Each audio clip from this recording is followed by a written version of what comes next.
sua Bíblia em Êxodo capítulo 25.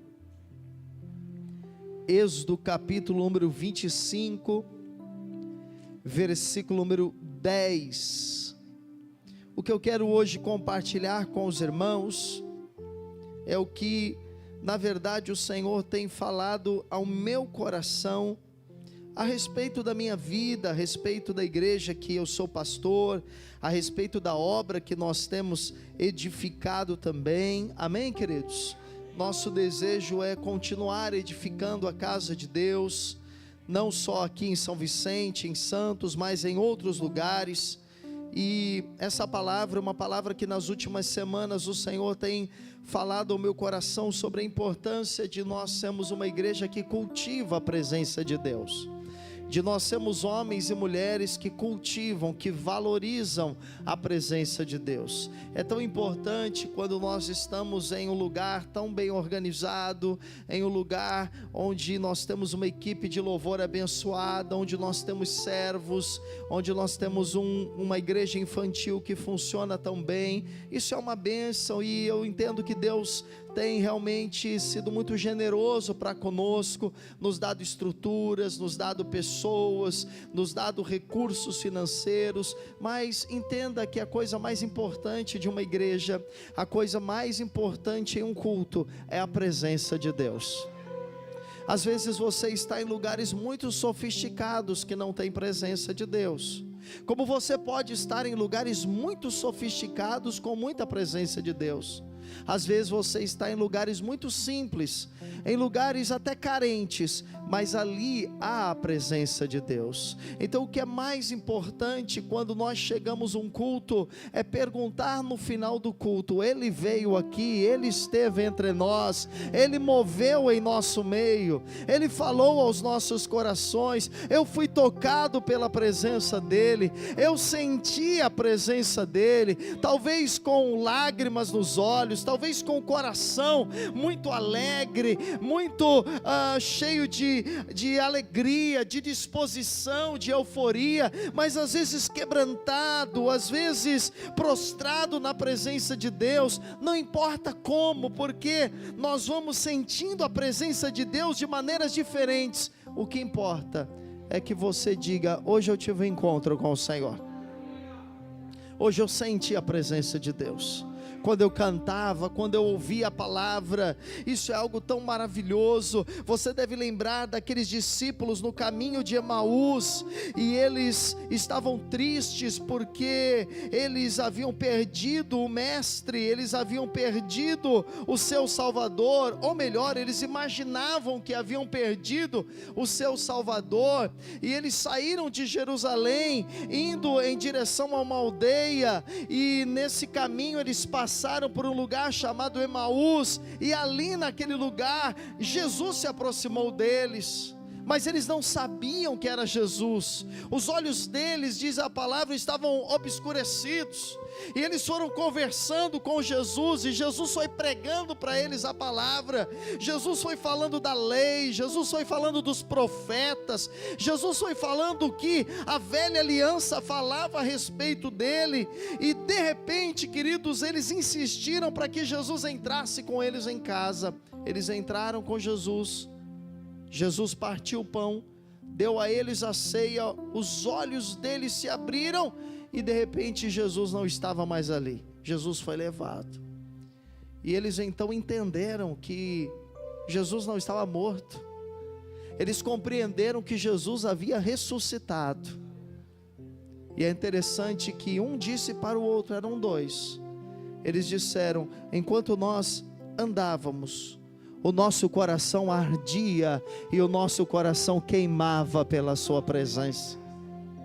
Agora nós entendemos que de fato era Ele, porque algo dentro de nós ardia e queimava. Nós queremos arder pela presença de Deus. Nós queremos arder pela glória de Deus. Deus quer que essa igreja seja cheia da presença dEle.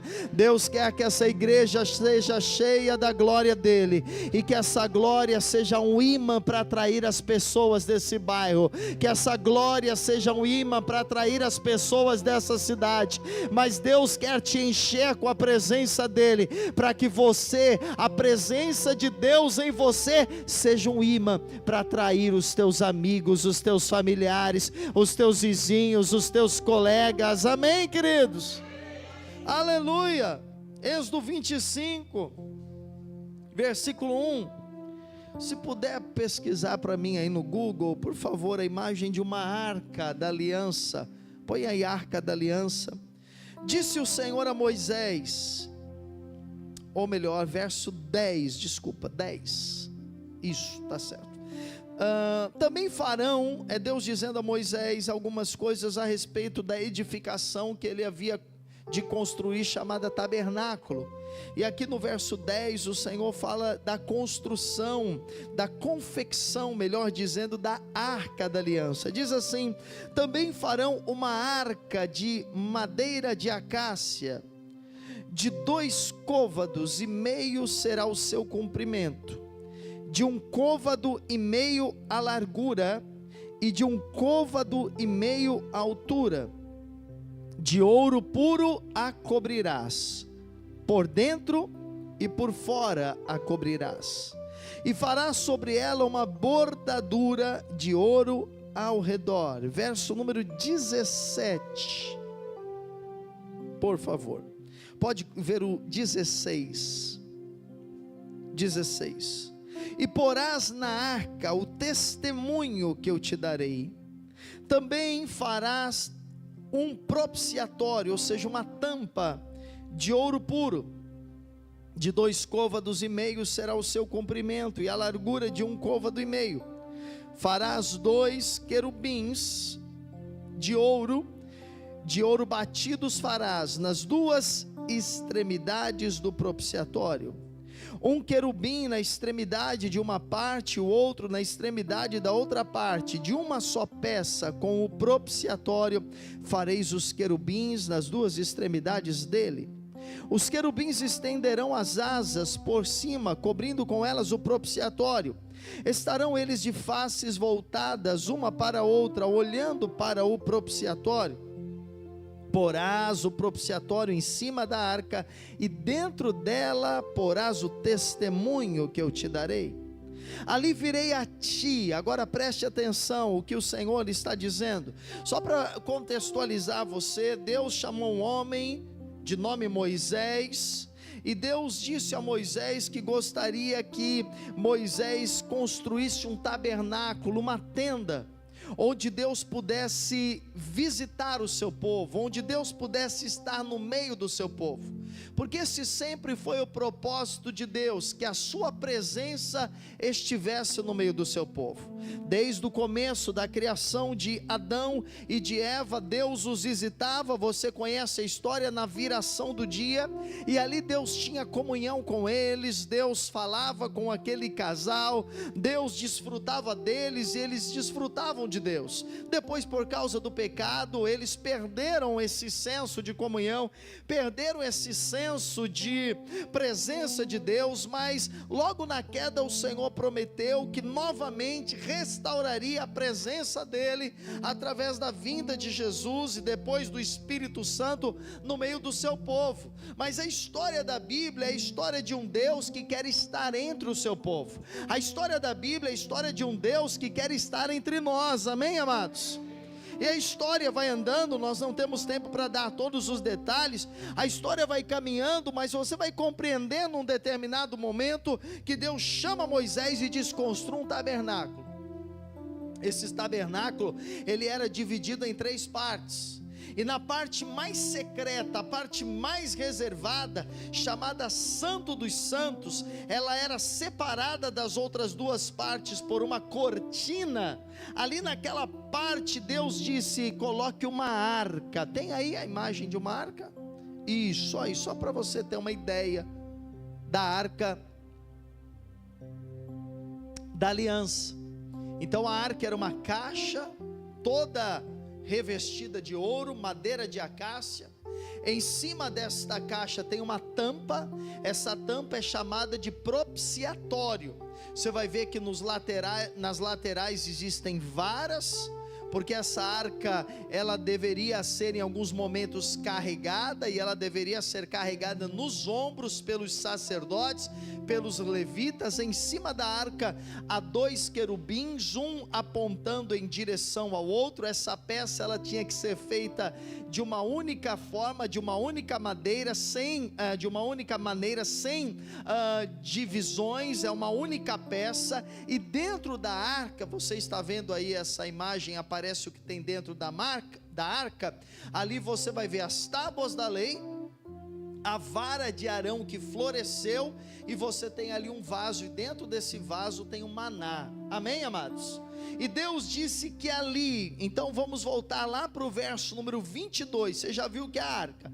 Aí no 22, ali, ou seja, em cima da tampa do propiciatório, sob a arca, ali virei a ti, e de cima do propiciatório, do meio dos 2 querubins que estão sobre a arca do testemunho, falarei contigo acerca de tudo que eu te ordenar para os filhos de Israel. Aleluia. Então diga: Deus quer estar no meio do seu povo. Aleluia. Essa é a vontade de Deus, queridos. Esse é o propósito de Deus. Agora, o que acontece? Moisés, ele constrói o tabernáculo segundo o modelo que Deus deu a ele. O tabernáculo, ao mesmo tempo que ele tinha uma sofisticação, ele precisava ser muito prático, porque quando o tabernáculo foi construído, o povo estava habitando no deserto.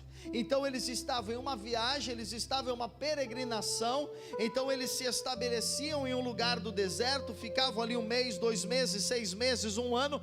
Mas em um determinado momento Deus dizia: olha, agora vocês precisam levantar acampamento e precisam caminhar. Amém? Eu não sei, aqui vocês fizeram arraiar aqui fora, né?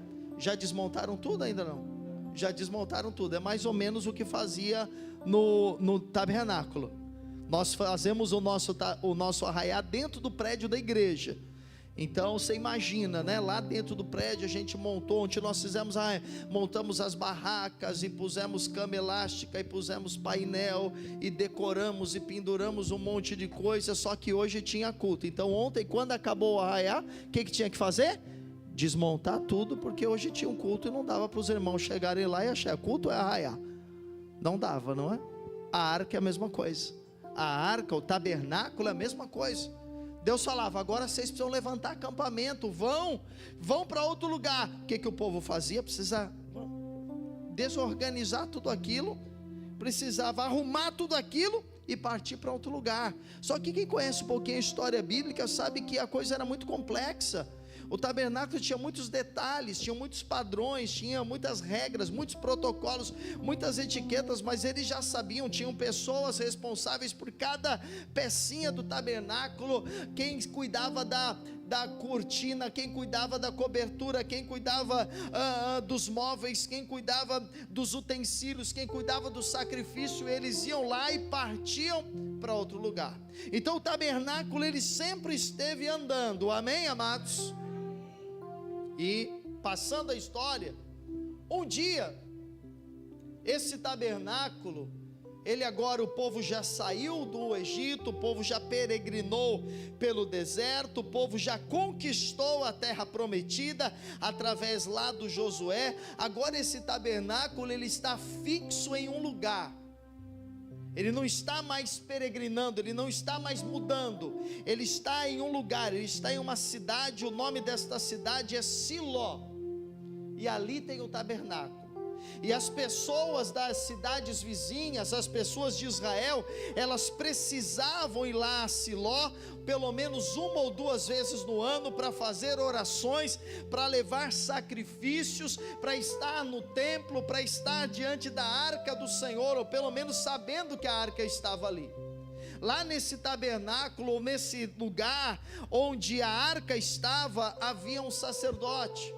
O nome desse sacerdote era Eli.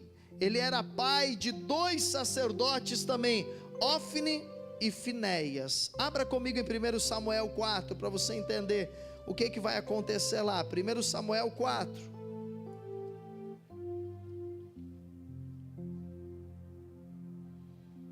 Versículo número 1. Veio a palavra de Samuel a todo o Israel. Israel saiu a peleja contra os filisteus e se acampou junto a Ebenezer, e os filisteus se acamparam junto a Feca. Dispuseram-se os filisteus em ordem de batalha para sair de encontro a Israel, e travada a peleja, Israel foi derrotado, veja, pelos filisteus, e estes mataram no campo aberto cerca de 4.000 homens. Voltando o povo ao arraial, disseram os anciãos de Israel: por que nos feriu o Senhor hoje diante dos filisteus? Tragamos de Siló a arca da aliança do Senhor, para que venha no meio de nós e nos livre das mãos de nossos inimigos. Então a arca, além de ser a representação da presença de Deus no meio do povo, a arca, além de ser o lugar onde Deus falava com o seu povo, a arca também era um instrumento de vitória, era um instrumento de guerra, era um instrumento de batalha. Muitas e muitas batalhas dos israelitas eram vencidas quando eles colocavam a arca na frente. Então eles iam lá para o campo de batalha e Deus dizia: coloca a arca na frente, pega os cantores, os levitas, eles vão adorando, cantando, exaltando o Senhor, põe a arca na frente e vocês vão vencer. Isso aconteceu inúmeras vezes. Quando eles foram atravessar o Jordão, quem foi na frente? A arca. Quando eles foram vencer lá Jericó, quem cercou a cidade? O povo de Deus. Mas eles carregavam o que? Instrumentos, eles carregavam também a arca. Então eles sabiam, a arca é a presença de Deus, e Deus é um Deus forte, Deus é um Deus poderoso, Deus é um Deus de guerra. Onde nós fomos com a presença de Deus, nós vamos ter vitória. Agora eles estão lutando contra os filisteus, porque eles viviam constantemente em lutas, em guerras, lutas territoriais, querem um tomar a terra do outro. Eles foram lutar contra os filisteus, a arca está em Siló. Quem é o sacerdote? É o Eli. Existe um profeta chamado Samuel. Eles vão lutar contra os filisteus, e o que acontece com eles? Eles são derrotados. Então alguém diz: nós fomos derrotados porque faltou a arca, faltou a presença de Deus. Alguém disse: pega a arca, traz a arca, vamos novamente lutar contra os filisteus, mas desta vez nós vamos levar a arca junto com a gente. Verso 4: mandou, pois, o povo trazer de Siló a arca do Senhor dos exércitos, entronizado entre os querubins. Os 2 filhos de Eli, Ofni e Finéias, estavam ali com a arca da aliança. Agora vá até o capítulo 5, versículo número 1. Eu estou lendo todos esses textos para você entender onde nós queremos chegar. Capítulo 5, versículo 1. Eles foram lá, levaram a arca, foram novamente lutar com os filisteus. Agora a arca está com eles. Eles tiveram vitória? Não tiveram vitória. Capítulo 5, versículo 1. Os filisteus tomaram a arca de Deus e a levaram de Ebenezer a Asdod. Além, irmãos, de eles perderem a batalha, a Bíblia diz que eles também perderam a arca. Ou seja, eles perderam o símbolo da presença de Deus, o símbolo da glória de Deus. Mas pastor, por que a arca não deu para eles vitória? Porque eles usavam a arca como um amuleto, eles usavam a arca como um instrumento de sorte. Eles não valorizavam mais. Nos dias de Eli, se você conhece um pouco a história bíblica, você vai entender que nos dias de Eli, o povo estava corrompido, desviado. Os filhos de Eli eram crentes desviados, eram crentes de coração maligno. Eles roubavam as coisas do templo, eles se prostituíam. Então Deus não estava estava mais com aquele povo. Eles usaram da arca sem vitória nenhuma. Agora os filisteus pegam a arca e levam a arca embora para um lugar chamado Asdod. Verso número 2: tomaram os filisteus a arca de Deus e a meteram na casa de quem? Dagon. Você vai ver que a arca vai passar por algumas casas. Eu quero que você preste atenção nisso. A arca vai entrar em algumas casas. E hoje, quando você for para a sua casa, a arca de Deus vai entrar com você dentro da sua casa.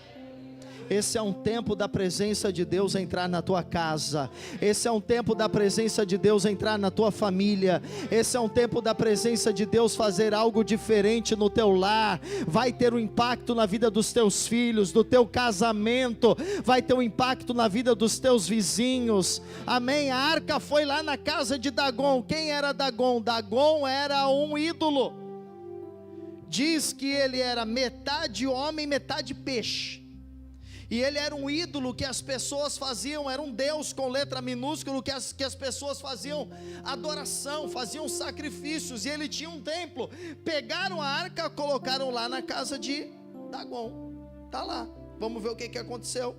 Levantando-se, porém, de madrugada, pega os filisteus, põe a arca lá no templo de Dagon, vão embora. No outro dia de madrugada, na hora das orações, das rezas, dos sacrifícios, eles chegam lá de madrugada, no dia seguinte, e o Dagon estava caído, com o rosto em terra, diante da arca do Senhor. Tomaram-no e tornaram a pô-lo no seu lugar. É isso que a presença de Deus faz diante de todo altar do diabo, diante de todo altar maligno, de todo lugar onde é invocado demônios. Quando a presença do Senhor chega, aquilo cai por terra. Querido, se há vício na tua casa, se há prostituição na tua casa, se há miséria na tua casa, se há doença, se há decreto de morte na tua casa, a arca da aliança entra junto com você, porque hoje o Espírito de Deus habita em você.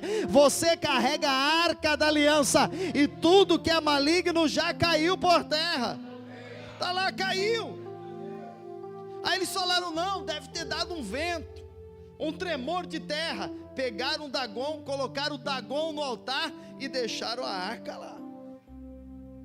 Certa vez eles colocaram a cabeça de Saul no templo de Dagon. Saul foi o primeiro rei de Israel. Quando cortaram a cabeça de Saul, colocaram no templo de Dagon também. Então era uma forma de humilhação. Eles não colocaram a arca porque falaram: não, Deus de Israel habita aqui. Não, era uma forma de humilhar, uma forma de dizer: isso é desprezível. Olha só, nós vencemos, Dagon é maior do que a glória de Deus. Aí o Dagon está caído. Aí eles foram lá arrumar o Dagon. Versículo número 4: levantando-se de madrugada, no dia seguinte, no outro dia, pela manhã, eis que Dagon jazia caído de bruços diante da arca do Senhor. Aleluia, irmãos. Maior é aquele que está em nós do que aquele que está no mundo. Maior é aquele que está dentro de você, querido. Você carrega Deus com você. Não há inimigo que prevaleça na sua vida. Aí diz que o Dagon está caído, prostrado diante da arca, e a cabeça de Dagon e as duas mãos estavam, o que, irmãos? Cortadas sobre o limiar, dele ficar apenas o tronco. Aleluia. Esse é o tamanho do nosso Deus. Não tenha medo de nada. Você carrega o Todo-Poderoso, você carrega o Altíssimo. Aleluia. Está lá o Dagon sem braço, sem perna, só tem o tronco dele, só o cotoco do Dagon. Está lá. O que o povo filisteu entendeu? Gente, essa arca não pode ficar aqui com a gente, porque isso é uma coisa para eles, tá? Isso é uma coisa amaldiçoada. A gente precisa mandar isso embora. A gente precisa se desfazer rapidamente disso. E depois, se você puder ler o capítulo 5, 6, você vai entender o que aconteceu. Eles pegaram a arca de Asdod e eles levaram a arca a um lugar chamado Gate, terra dos filisteus. Porém, onde a arca chegava, as pessoas começavam a ficar doentes. Então primeiro teve uma praga de rato que acabou com as cidades. Depois algumas pessoas começaram a ter tumores, e eles foram entendendo que tudo aquilo estava ligado a terem roubado a arca de Deus, terem se apossado daquilo que não era deles. Então eles disseram: nós precisamos mandar essa arca para outro lugar, nós precisamos tirar a arca daqui da nossa terra. E é isso que eles fizeram no capítulo 6, versículo número 1, olha só, 7 meses, 6:1, 7 meses, quanto tempo? Quanto tempo? 7 meses, a arca 7 meses esteve a arca do Senhor na terra dos filisteus, 7 meses, a arca que é o símbolo da glória de Deus, quando ela não é recebida em temor, quando ela não é recebida em tremor, quando ela não é honrada, então a presença de Deus, que é bênção, se torna para aquele povo uma maldição. E ali 7 meses, e eles falam: nós precisamos se livrar disso. Então eles resolvem pegar a arca e enviar agora para o território de Israel, para próximo de Judá. Eles mandam a arca para um lugar chamado Bet-Semes. Aí eu quero que você veja lá no verso número 19 desse mesmo capítulo: feriu o Senhor os homens de Bet-Semes, porque olharam para dentro da arca do Senhor. Sim, feriu deles 70 homens. Então o povo chorou, porquanto o Senhor fizera tão grande morticínio entre eles. 7 meses na terra dos filisteus, eles mandam para Bet-Semes, e os caras de Bet-Semes pegam e abrem a arca e olham para dentro, e a Bíblia diz que eles ficam feridos, porque falta reverência com a presença de Deus, falta reverência com a glória de Deus. Eles não entendiam como eles deviam cultivar a presença de Deus. Havia protocolos, havia rituais de cultivar a presença de Deus. Quem toca na arca, quem transporta a arca, como lida com a arca, havia decretos que Deus havia dito, e eles não entenderam nada disso. Então eles são feridos. Eles, os homens lá de Bet-Semes, eles também dizem: nós não queremos a arca aqui. Você está entendendo, irmão? Sai de Filisteus, os filisteus não querem. Chega em Bet-Semes, Bet-Semes não querem. Aí eles vão mandar para outro lugar. Eles vão mandar para um lugar chamado Kiriat-Jearim. 1 Samuel 7, versículo 1. Eu quero a arca de Deus comigo.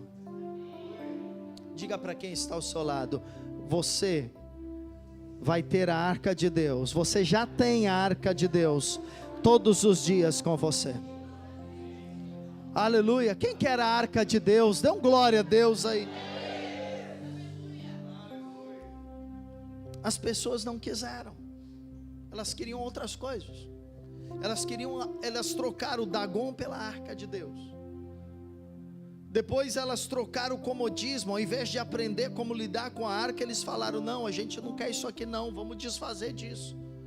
Olharam para dentro, foram feridos: não, a gente não quer isso. Entende? Eles não ligaram, eles ignoraram a arca de Deus, eles ignoraram a presença de Deus. Agora chega aqui no capítulo 7, versículo 1: então vieram os homens de Kiriat-Jearim e levaram a arca do Senhor a casa de um homem chamado Abinadab, no outeiro, no monte alto, e consagraram Eleazar, seu filho, para que guardasse a arca do Senhor.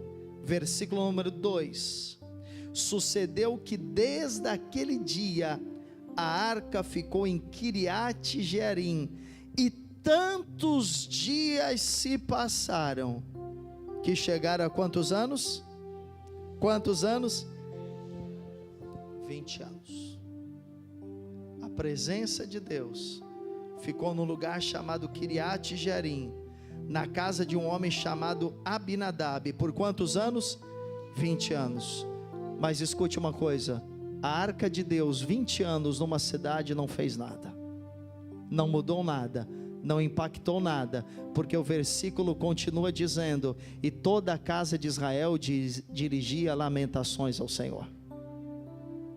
Eles estavam em opróbrio, eles estavam em humilhação, eles estavam sobre o domínio dos filisteus, mas a arca estava com eles, na casa de um homem chamado Abinadab, num outeiro, com Eleazar um sacerdote, mas não houve nenhum impacto. Por que não houve impacto? Porque eles não entenderam que a arca que eles carregavam, que eles tinham, a presença de Deus no meio deles podia mudar qualquer coisa. Eles não entenderam que se eles realmente valorizassem aquela arca e lidassem com aquela arca como era esperado, com reverência, com respeito e com fé, a vida deles seria mudada.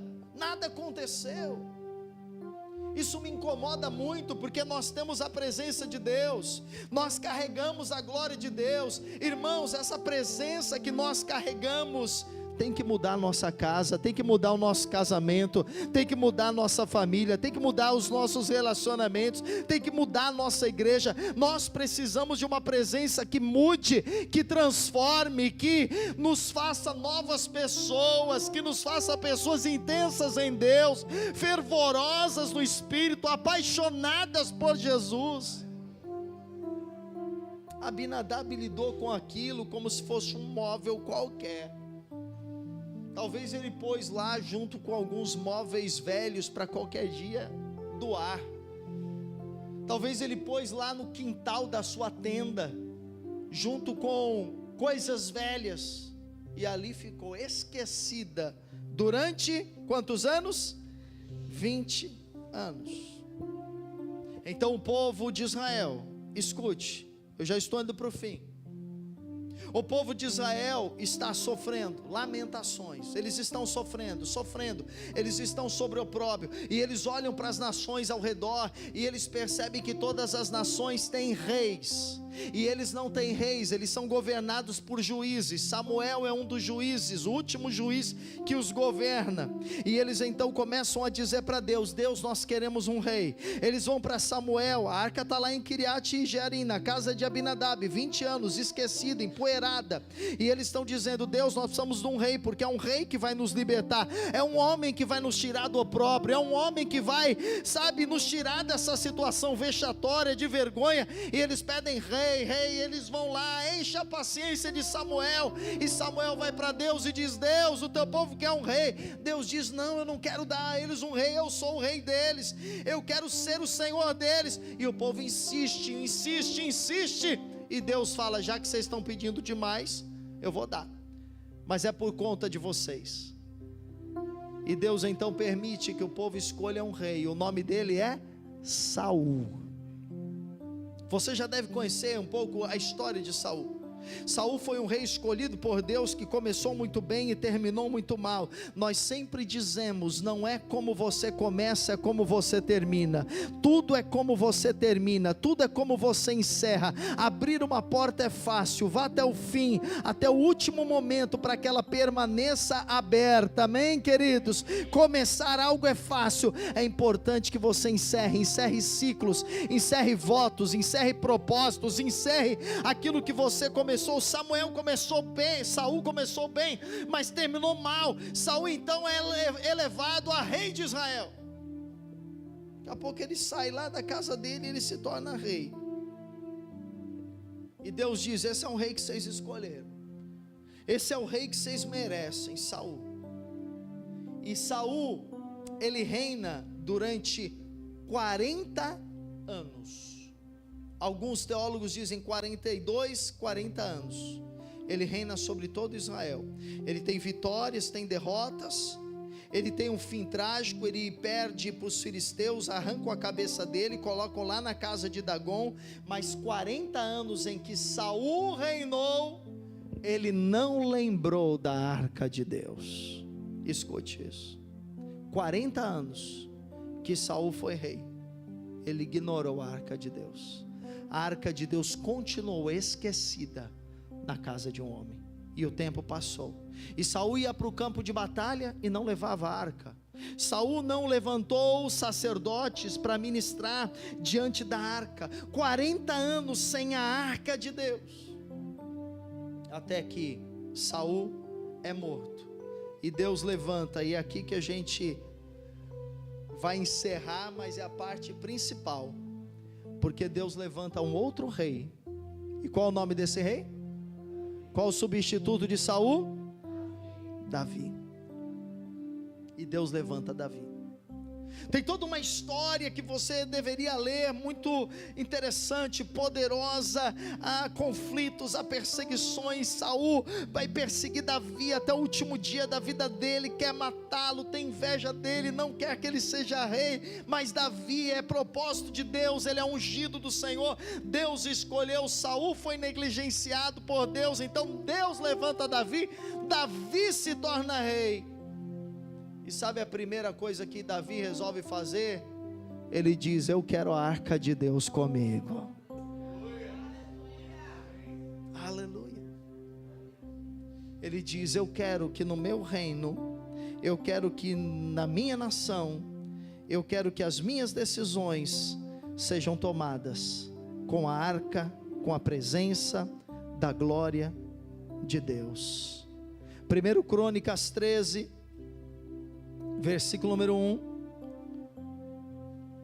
1 Crônicas 13, 1. Aleluia.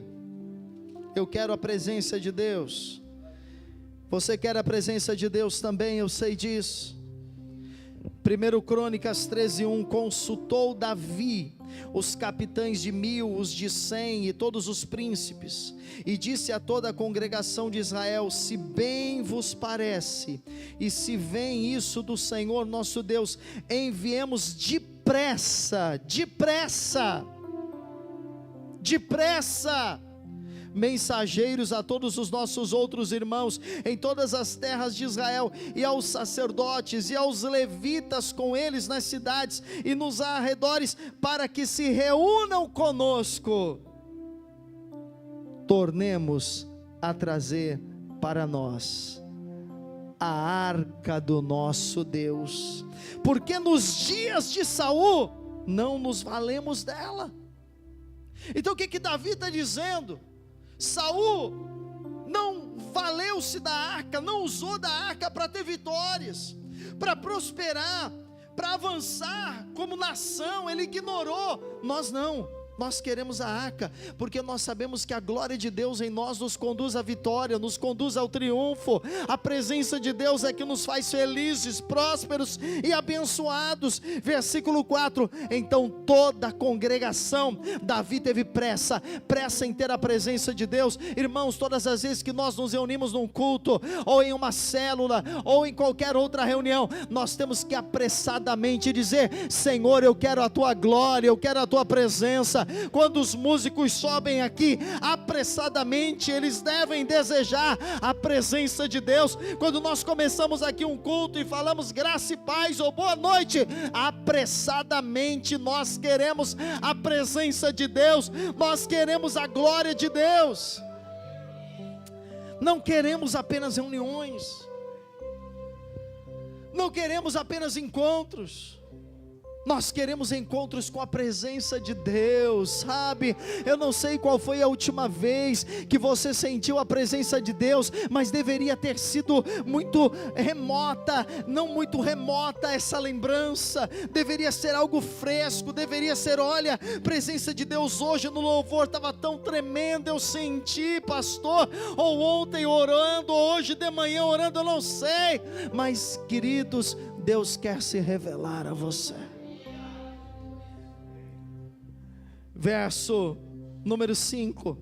Reuniu, pois, Davi a todo Israel, desde Sior do Egito até a entrada de Amate, para trazer a arca de Deus de Kiriat Jearim, lá da casa do Abinadab, 20 anos lá esquecida, não aconteceu nada na casa daquele homem. Escuta, irmão, na casa de Dagon, na casa do diabo, a arca teve mais poder do que na casa de um crente que não amava a presença de Deus.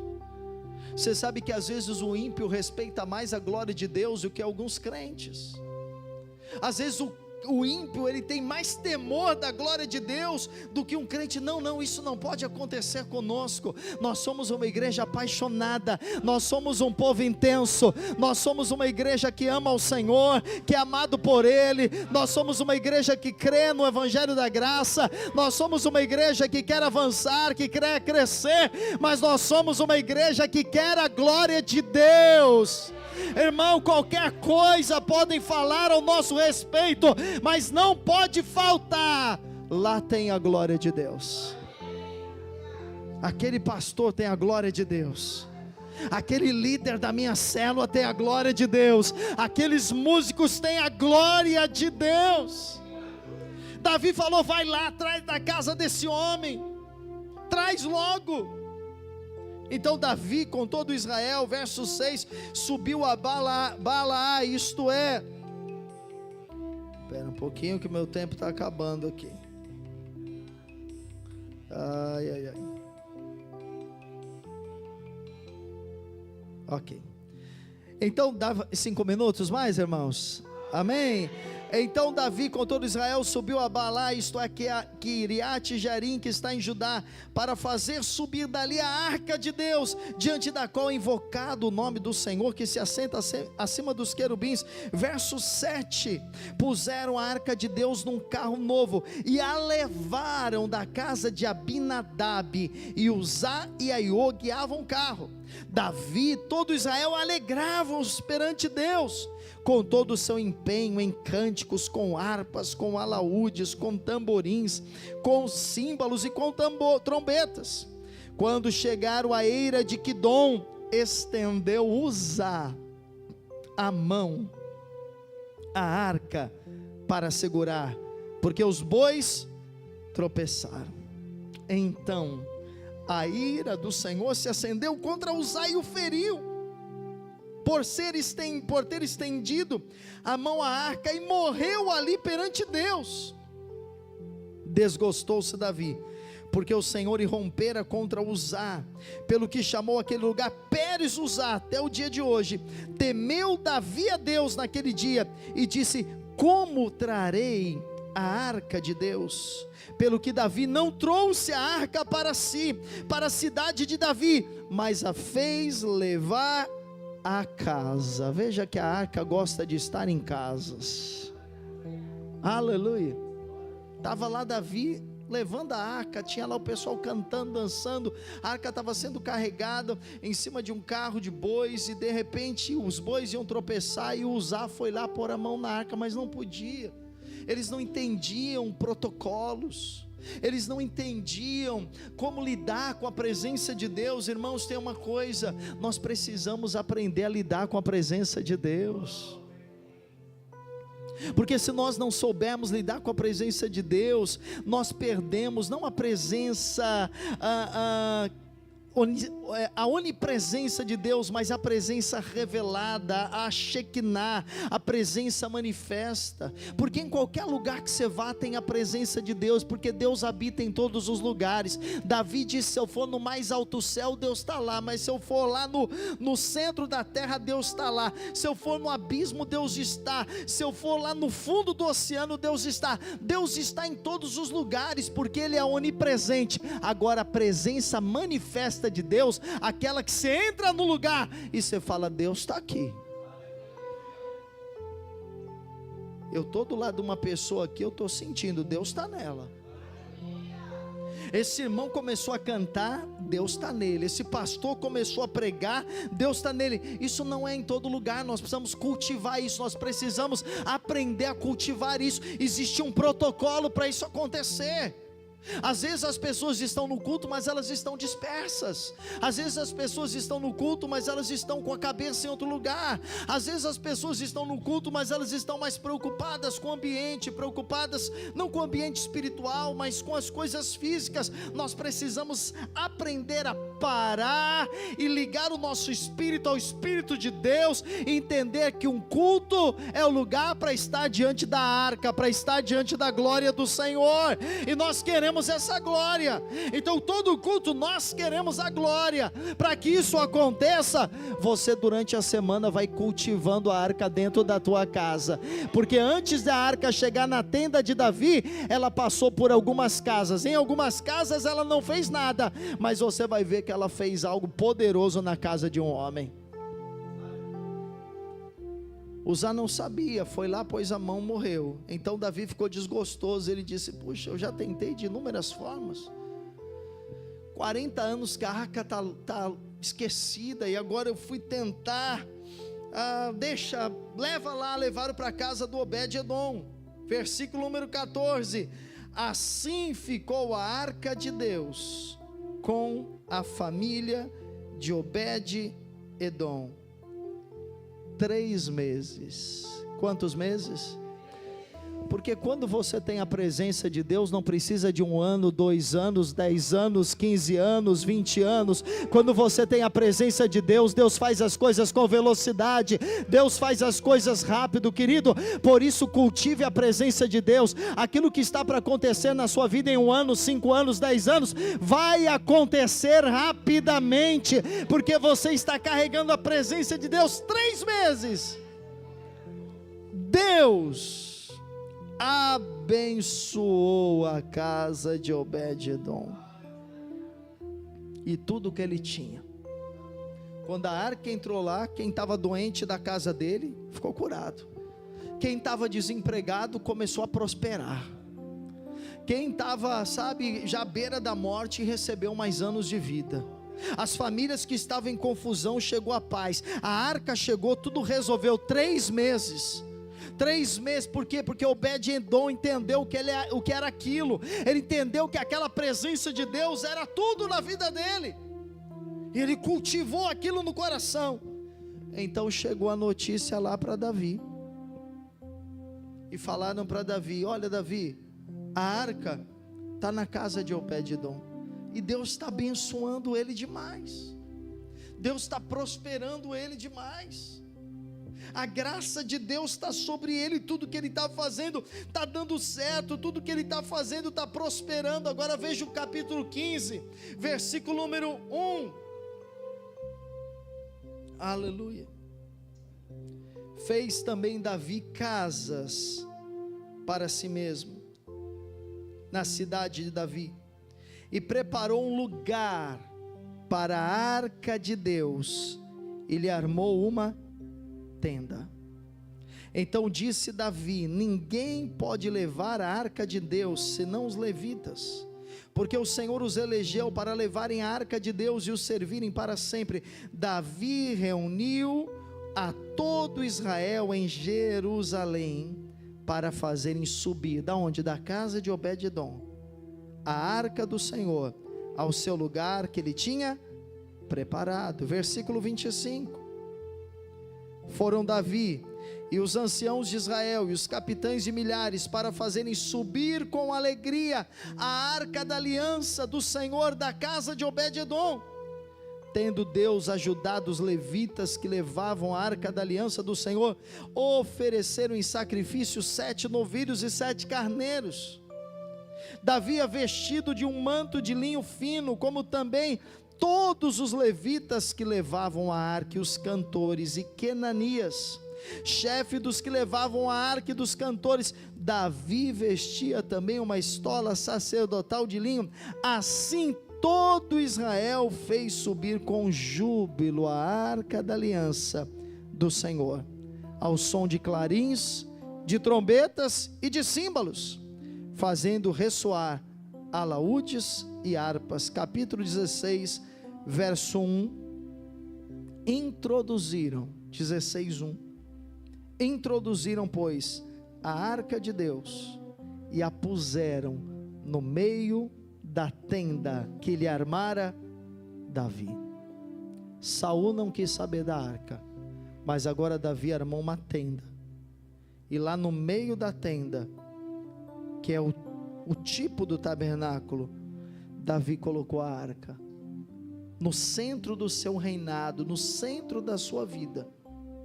Ali Davi estabelece o que é o culto a Deus, porque antes não havia ideia de culto.